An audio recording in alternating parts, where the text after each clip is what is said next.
ይህ ርዕስ ለውይይት በቀረበበት ወቅት ብሔራዊ ምርጫ የተቃረበበትና በእኔም በብዙ ኢትዮጵያውያን ወገኖችም ይህ ምርጫ ከዚህ በፊቱ ከነበሩት ይበልጥ የሀገራችንን የወደፊት ዕጣ ፈንታ በመወሰን ረገድ ወሳኝ ሚና ይኖረዋል የሚል ግምት መኖሩ ለዚህ ውይይት ጥሩም መጥፎም አጋጣሚ ነው። ጥሩነቱ ርዕሱ ከወቅቱ አንገብጋቢ ጉዳይ ጋር መያያዙ ሲሆን፣ ክፋቱ ደግሞ የምርጫው መቅረብ ሁላችንም የበለጠ ወገንተኛ ፓርቲዛን ያደርገናል። እናም ገለልተኛ የሆነ ውይይት ማድረግ ይከብደን ይሆናል ብዬ ሰግቻለሁ።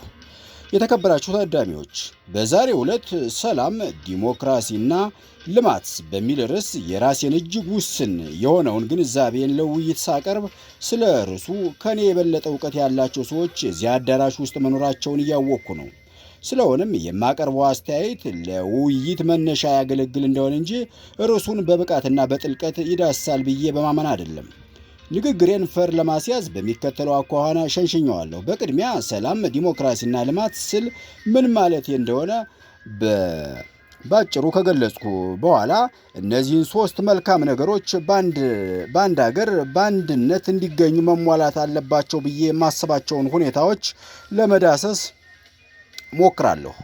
ቀጥሎ ደግሞ እነኝህን ሶስት መልካም ነገሮች እኔ በተረዳሁት መጠን ዛሬ በኢትዮጵያችን ውስጥ በምን ሁኔታ ላይ እንዳሉ ከገለጽኩ በኋላ ዛሬ ማድረግ ያለብንን ነገሮች ከከወነ የ2020 ኢትዮጵያ አገራችን ልትደርስበት ትችላለች ብዬ የማምነውንና እንድትደርስም አጥብቄ የምመኘውን ደረጃ ለማየት ሞክራለሁ።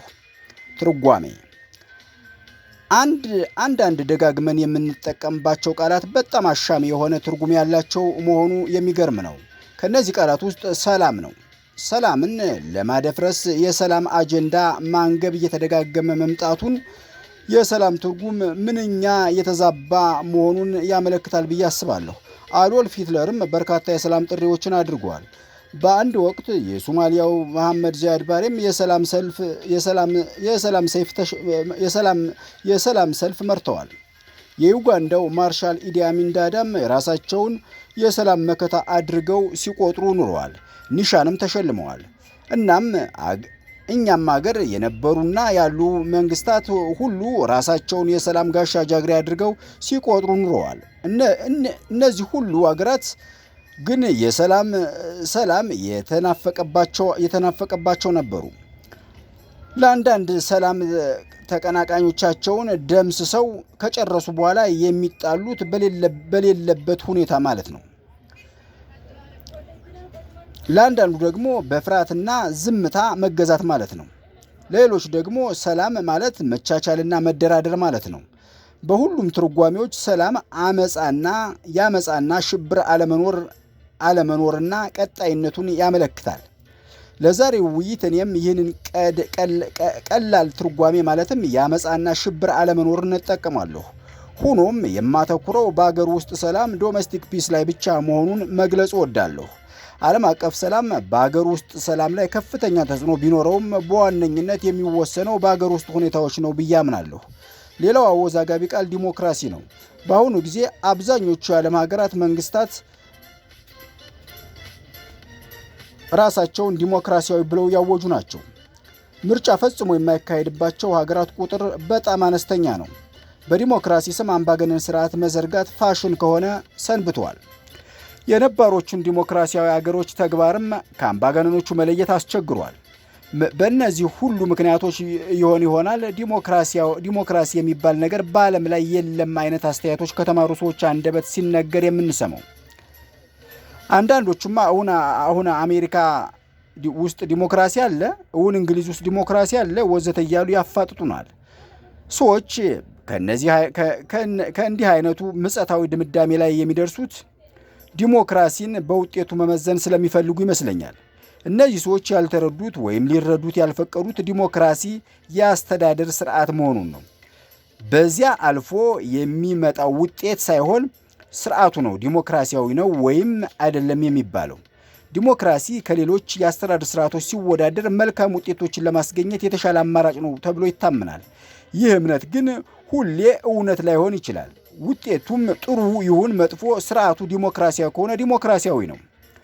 ዲሞክራሲ ስልጣንንና ኃላፊነትን የዜጎች የሆኑበት እያንዳንዱ ዜጋ ደግሞ ይህንን ስልጣንና ኃላፊነት በቀጥታ አሊያም በነፃነት በመረጣቸው ተወካዮቹ አማካይነት በተግባር ላይ የሚያውልበት ስርዓት ነው።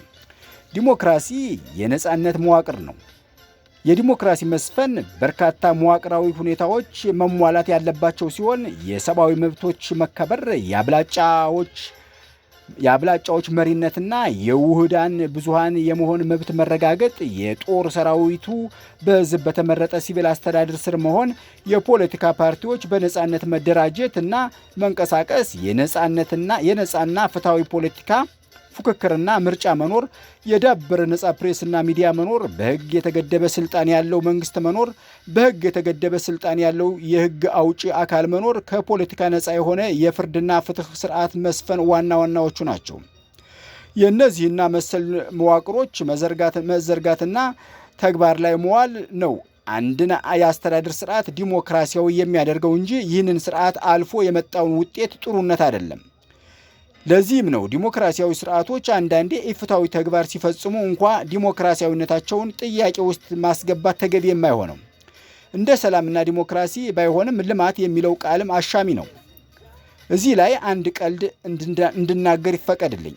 በሽርሽር ላይ የነበሩ የመንግስት ኢኮኖሚ አማካሪዎች መንገድ ጠፍቷቸው ከባዘኑ በኋላ ዋናው ኢኮኖሚስት እስቲ ካርታውን ወዲህ በሉ ብሎ ካርታውን ተቀብሎ ዘርግቶ በጥንቃቄ ከለካ በኋላ በታላቅ የድል አድራጊነት ስሜት የት እንዳለን በትክክል ደርሼበታለሁ፣ ይታያችኋል፣ እዛ ማዶ ያለው ተራራ አናቱ ላይ ነው ያለነው አለ ይባላል።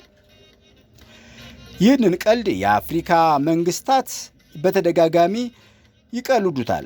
ማደጋችንና መሻሻላችንን ይነግሩናል። እኛ ደግሞ አልታይ አልገባን እያለ እንቸገራለን። በእንዲህ አይነቱ ጊዜ የልማት ትርጉም ቢጠፋብን አይፈረድብንም። ልማትን መለካት የሚቻልና መለካትም ያለበት ነው። የማይጨበጥ የማይዳሰስ የማይሸተት የማይቀመስ ልማት ነው ብዬ አልገምትም። በቁጥሮች አጠቃቀምና ትርጓሜ ላይ ጥንቃቄ ሳናደርግ ቁጥሮችን እንደሚያመለክቱት በፍጥነት እያደግን ነው። ይህ ደግሞ በእርግጥም መልማታችንን ይመሰክራል። ማለት ከራሱ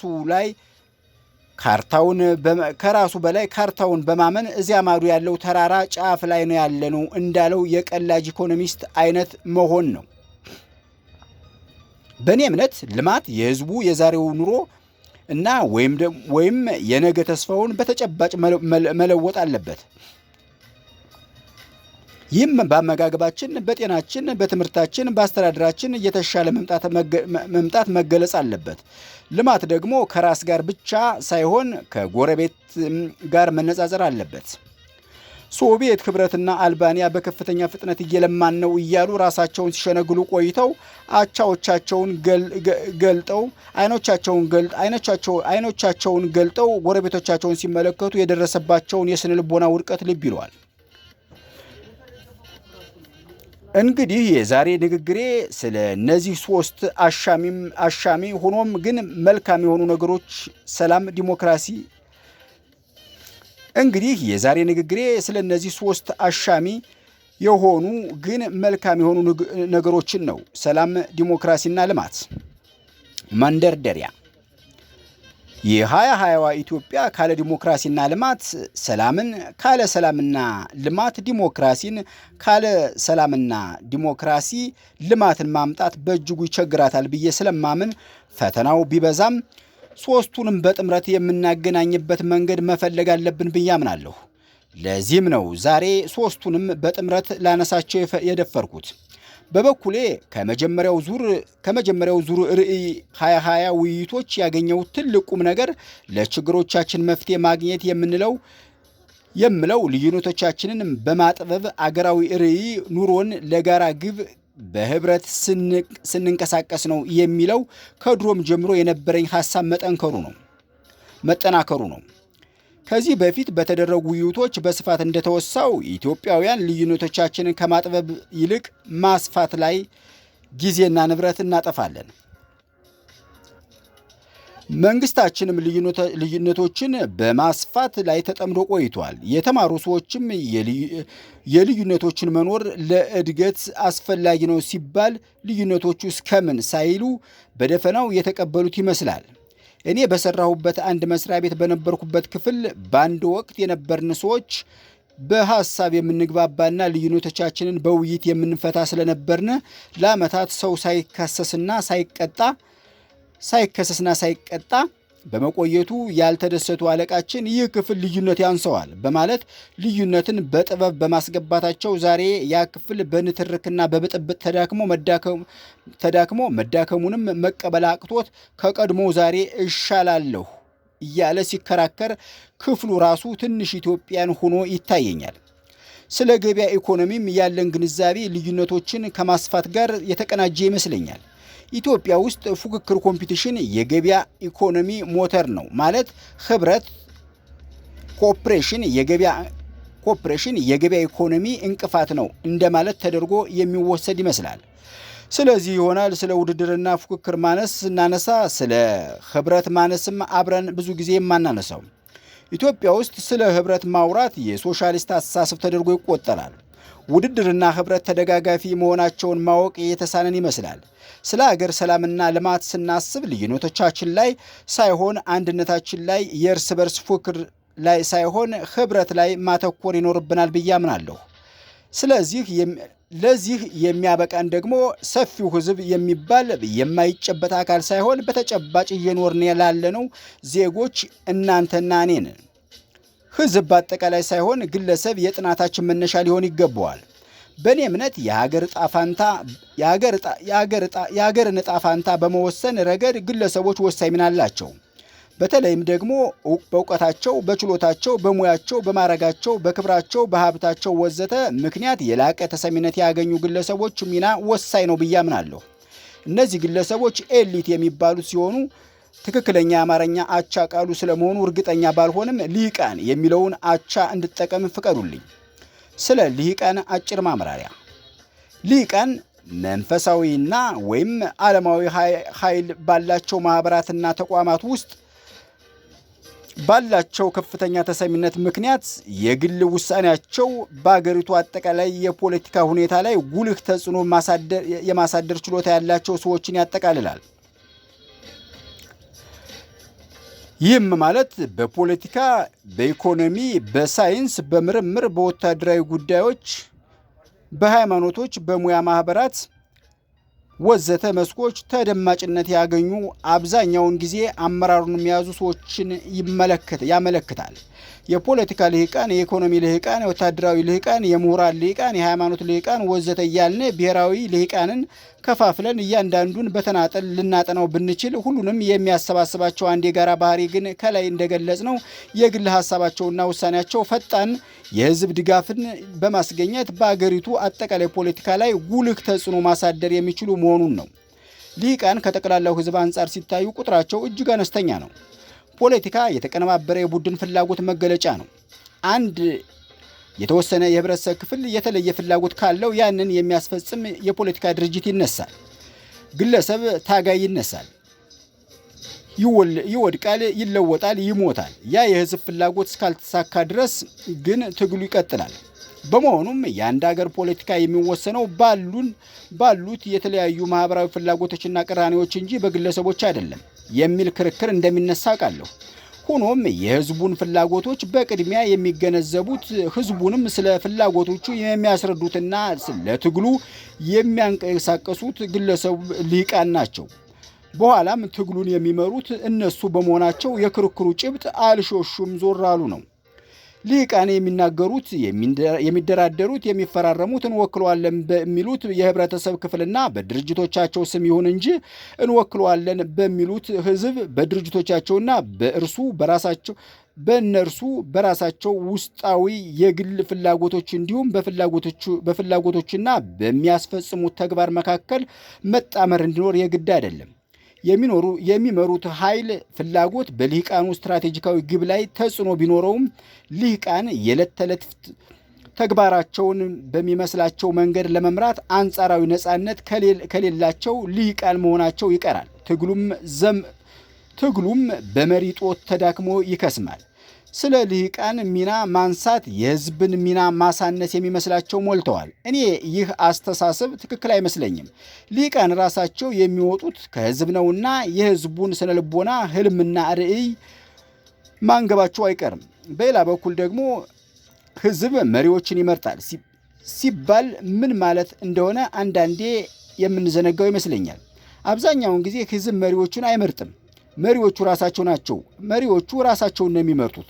በዲሞክራሲ ብቻ ነው ሕዝብ መሪዎቹን የመምረጥ መብት ያለው። ሆኖም በዲሞክራሲያዊም ቢሆን ሕዝብ የሚመርጠው ልምራችሁ ብለው ከተነሱ ልሂቃን መካከል መሆኑ የሚዘነጋ ይመስለኛል። በዲሞክራሲም ቢሆን ልምራችሁ ያላለን ሰው ምራን ተብሎ አይመረጥም። እርግጥ ነው ልሂቃን ከደጋፊዎቻቸው ተጽዕኖ ሙሉ በሙሉ ነፃ አይደሉም። ተከታዮች መሪዎቻቸው የሚታገሉት ለሚወክሉት ሕዝብ ጥቅም እንደሆነና ለሕዝቡም ፍላጎቶች ተገዥ እንደሆኑ ማመን ይኖርባቸዋል። ልሂቃኑም ይህንን የሕዝብ አመኔታና እምነት ለመጠበቅ ሲሉ ተግባራቸው ገሃድ በሆነ መንገድ ከተከታዮቻቸው አጠቃላይ ስሜት እንዳይርቅ ይጥራሉ። አለበለዚያ ተከታዮቻቸው በከሃዲነት ሊያወግዟቸውና ለአንጃ መፈጠር አመቺ ሁኔታ ሊፈጠር ይችላል። ለልሂቃን አስጊ ነገር ተቃዋሚ ልሂቃን ወይም አንጃ ከተከታዮቻቸው ውስጥ ሲወጣ ነው። እንዲህ አይነቱ ከጉያ የወጣ ተቃዋሚ ልሂቅ የደጋፊዎቹን ልብ በቀላሉ ማሸፈት ይችላል። ስለዚህም ነው በአንጃዎች መካከል ያለው ቅራኔ እጅግ የከረረ የሚሆነው። ወደው የጠሉት ሰው ምን ነው ሰው አይመስል እንዳለችው ዘፋኝ ማለት ነው። ከተሰጠው አጭር ማብራሪያ በመነሳት የአንድ ሀገር አጠቃላይ የፖለቲካ ሁኔታ የሚወሰነው በልሂቃን መካከል ባሉት ግንኙነቶች መጥበቅ ወይም መላላት ነው ወደሚል ማጠቃለያ ማምራት እንችላለን። በአንዲት ሀገር ያለው የልሂቃን አደረጃጀት ለዚች ሀገር ሰላም፣ ዲሞክራሲና ልማት ወሳኝ ነው የሚል እምነት አለኝ። አንዲት ሀገር የተበታተኑና እርስ በርሳቸው የሚጻረሩ ወይም በርዕዮተ ዓለም የተሳሰሩ አሊያም በድርድር የተቀራረቡ ልሂቃን ያላት ልትሆን ትችላለች። አንድ የተበታተኑና እርስ በርሳቸው የሚጻረሩ ልሂቃን ያሉበት ማህበረሰብ ዲስዩኒፋይድ ናሽናል ኤሊት። በእንዲህ አይነቱ ማህበረሰብ ውስጥ ባሉ ተጻራሪ ልሂቃን መካከል ከፍተኛ የሆነ አለመተማመን በመኖሩ በግለሰብ ደረጃ የመገናኘትና በልዩነቶች ላይ የመነጋገር ፈቃደኝነት የለም። በእንዲህ አይነቱ ማህበረሰብ ፖለቲካ ማለት ሸር፣ ብልጠት፣ ጠልፎ መጣል፣ ገፍትሮ መወርወር ነው። የአንዱ ድል የሌላው ውድቀት ነው። ዜሮ ሰም ጌም ከመሆንም ባለፈ ተያይዞ መውደቅም ኔጌቲቭ ሰም ጌም ይኖራል። ፖለቲካ ቆሻሻ ጨዋታ ነው። ፖለቲካና ኮረንቲም በሩቁ ነው የመሳሰሉ አባባሎች እንዲህ አይነት ልሂቃን ያሉባቸው ስርዓቶች ከመታዘብ የመነጩ አባባሎች ይመስሉኛል። እያንዳንዱ ልሂቅ ሰላም የሚገኘው ጠላትን ደምስሶ በመጨረስ ነው ብሎ ስለሚያምን ለሰላም የሚያደርገውን ትግል ሌሎች ልሂቆችን በማጥፋት ማረጋገጥ ይፈልጋል። ስለዚህ እንዲህ አይነቱ ማህበረሰብ አለመረጋጋት የሰፈነበት፣ በመሳሪያ ኃይል የታገዙ አመጾችና የመንግስት ግልበጣዎች የበዙበት ይሆናል። በእንዲህ አይነት ማህበረሰብ ውስጥ ዲሞክራሲን ማለም እንኳን ያስቸግራል። ሰላም አይኖርም። ልማትም እጅግ የተጓተተ ይሆናል። ሌላው ክፋቱ ደግሞ በእንዲህ አይነት አገር ውስጥ ያሉ ልባም ሰዎች ራሳቸውን ከፖለቲካ የሚያገሉ ከመሆኑም በላይ ፖለቲካን በአጠቃላይ የሚጠሉ፣ ትችቶቻቸውም በምጸት የተሞሉ ይሆናሉ። ይህ ደግሞ የተማረው ክፍል ለማህበረሰቡ ሊያበረክት ይገባ የነበረውን ያህል እንዳያበረክት ያደርገዋል። ልባም ሰዎች ከፖለቲካ ጨዋታው ራሳቸውን በማግለላቸውም የመጠፋፋቱ ጨዋታ በአሸናፊነት የሚወጡት ጨካኞችና ምሕረት የለሾች መሰሪዎችና ቂመኞች ናቸው። እናም ፖለቲከኛ ማለት ተንኮለኛ፣ መሰሪ፣ ቀጣፊ ማለት ነው የሚል ቅንና ደግ አላሚዎች የማይመኙት ሙያ ይሆናል። ብዙዎቹ ከሳህራ በታች ያሉ የአፍሪካ ሀገሮች በተለይም ደግሞ የአፍሪካ ቀንድ ሀገሮች በእንዲህ አይነት ልሂቃን የተገነቡ በመሆናቸው ሰላምም ዲሞክራሲም ልማትም ርቀዋቸው በሦስቱም የዓለም ጭራ ሆነዋል። 2. በርዕዮተ ዓለም የተሳሰሩ ልሂቃን ያሉበት ማህበረሰብ አይዲዮሎጂካሊ ዩኒፋይድ ናሽናል ኤሊት። በአንድ ማህበረሰብ ያሉ ልሂቃን ለአንድ ርዕዮተ ዓለም የተገዙ ሊሆኑ ይችላሉ። ይህ ገዢ ርዕዮተ ዓለም ለሁሉም ጥያቄዎች የማያሻማ መልስ ያለው ተደርጎ ስለሚወሰድ ልሂቅነት የሚወሰነው ርዕዮተ ዓለሙን በመረዳትና ተግባራዊ በማድረግ ብቃት ይሆናል። ሃይማኖቶች ለዘመናት ይህን ሚና ሲጫወቱ ቆይቶ ደግሞ ሌኒኒዝም፣ ስታሊኒዝም፣ ማኦይዝም ወዘተ በተመሳሳይ መንገድ አገልግለዋል። አሁን ደግሞ በሀገራችን አብዮታዊ ዲሞክራሲ ተመሳሳይ ሚና ለመጫወት የሚሞክር ይመስላል። የዚህ ርዕዮተ ዓለም ዋናው ሚና ሁሉንም ዜጋ በአንድ አይነት ቅርጽ ሞርዶ ማውጣት ነው። በርዕዮተ ዓለም የተሳሰሩ አይዲዮሎጂካሊ ዩኒፋይድ ልሂቃን ባሉበት ማህበረሰብ የርዕዮተ ዓለሙ አራማጅ መሪ ድርጅት መኖር የግድ ነው። ከዚህ ድርጅት የተለየ ሌላ ድርጅት እንዲኖር አያስፈልግም፣ አይፈቀድምም። የድርጅቱ መሪዎች ርዕዮተ ዓለሙ በደንብ የገባቸውና የመተርጎም ብቃት ያላቸው ሰዎች ናቸው። ሌሎች አውራው ልሂቅ ያለውን የሚደግሙ ያሰበውን የሚያስቡ ናቸው። በእንዲህ አይነት ማህበረሰብ የፖለቲካ ማለት መሪውን ርዕዮተ ዓለምን ማጥናት፣ ማንጠር፣ መተንተን፣ መፈትፈት፣ ጸጉር መሰንጠቅ ማለት ነው። እዚህ ፖለቲከኛ ሸምዳጅ፣ ባህታዊ፣ ጥራዝ ነጠቅ እና ራሱን በማርቀቅ የሚመጻደቅ ነው። እንዲህ አይነት ልሂቃን ያሉበት ማህበረሰብ የሀሳብ ልዩነቶችን ፈጽሞ የማያስተናግድ በመሆኑ ዲሞክራሲ አይታሰብም። እንዲህ አይነቱ ማህበረሰብ ሰላም የሰፈነበት ሊሆን ይችላል። በተወሰነ መጠንም ልማት ሊኖር ይችላል። ልማቱ ግን በነፃነት ላይ የተመሰረተ ባለመሆኑ ጠንካራ መሰረት ባይኖረውም ቫቲካን እንደ አገር ለማየት ካልቸገረን ለዚህ ጥሩ ምሳሌ ናት። የቀድሞዋ አልባኒያና ሶቪየት ህብረትም ተቀራራቢ ምሳሌዎች ናቸው። ዛሬ ደግሞ ሰሜን ኮሪያ፣ ኩባ፣ ሳውዲ አረቢያ፣ ሊቢያ እያልን መዘርዘር እንችላለን። 3. በድርድር የተቀራረቡ ልሂቃን ያሉበት ማህበረሰብ ኮንሴንሹዋሊ ዩኒፋይድ ናሽናል ዩኒቲ። በአንዳንድ ሀገሮች ያሉ ልሂቃን ከእርስ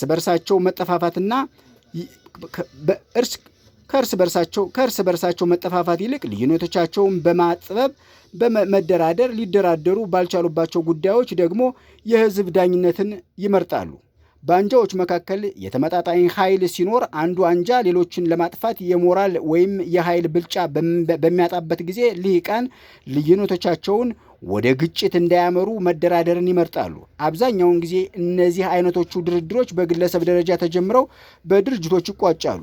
ቀስ በቀስም ድርድር የሚደረግበት አጠቃላይ ደንብና ስርዓት ወጥተው ለሁሉም ወይም በአብዛኛው ልሂቃን ይከበራሉ። ለድርድር የማይመቹ ጉዳዮች ለምሳሌ መንበረ ስልጣን የሚወስኑበትን ስርዓት ያበጃሉ። ለምሳሌ ተራ መንግስት ወይም ተራ መግባት ወይም ምርጫ። ልሂቃኑ በድርድር መግባባት ያልቻሉበት ጉዳይ በህዝብ ድምፅ እንዲወሰን ሲስማሙ ፖለቲካ ድርድርም ፉክክርም ስለሚሆን የጠለቀ እውቀት የሚጠይቅ የሙያ መስክ ይሆናል። በዚህ አይነት ማህበረሰብ የፖለቲካ አሸናፊና ተሸናፊ ያለበት ቢሆንም እንኳን ካለመወዳደር ተወዳድሮ ማሸነፍ የሚመረጥበት ጨዋታ ተደርጎ ስለሚወሰድ ማሸነፍ በጣም የሚፈለግ ቢሆንም መሸነፍ ግን የዚያን ያህል የሚመራ አይሆንም።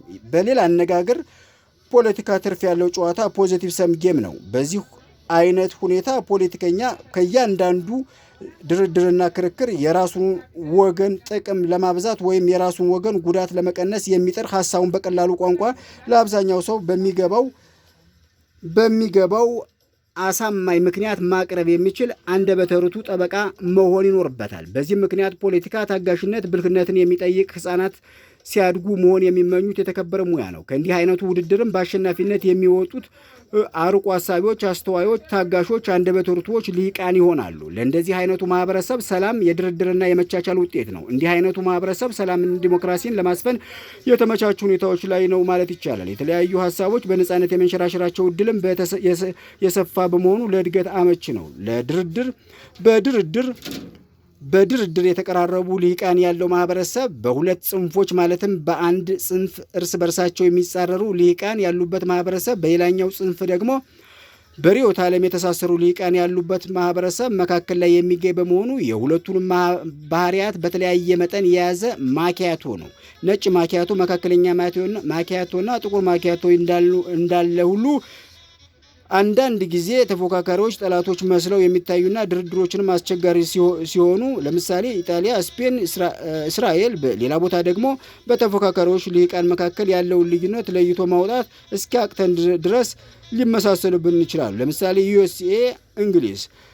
ሰላም፣ ዲሞክራሲና ልማት በአንድነት መገኘት፣ በድርድር የተቀራረቡ ልሂቃን መኖር አስፈላጊ ነው፣ ግን በቂ ያልሆነ ሁኔታ ነው። በቂ ያልሆነ የተባለው ዲሞክራሲ ቀደም ሲል የዘረዘርኳቸውና ሌሎችም ያልጠቀስኳቸው መዋቅራዊ ሁኔታዎችን ስለሚፈልግ ነው። እዚህ ላይ አጽንኦት ልንሰጥበት የሚገባው ጉዳይ ግን ጥሩ ህገ መንግስት፣ ጥሩ የምርጫ ህግ እና ግልጽና ፍትሐዊ ምርጫ ወዘተ ቢኖሩን እንኳን ልሂቃኑ ለድርድር የተዘጋጁ ካልሆነ ዲሞክራሲ መኖር የማይቻል መሆኑ ነው።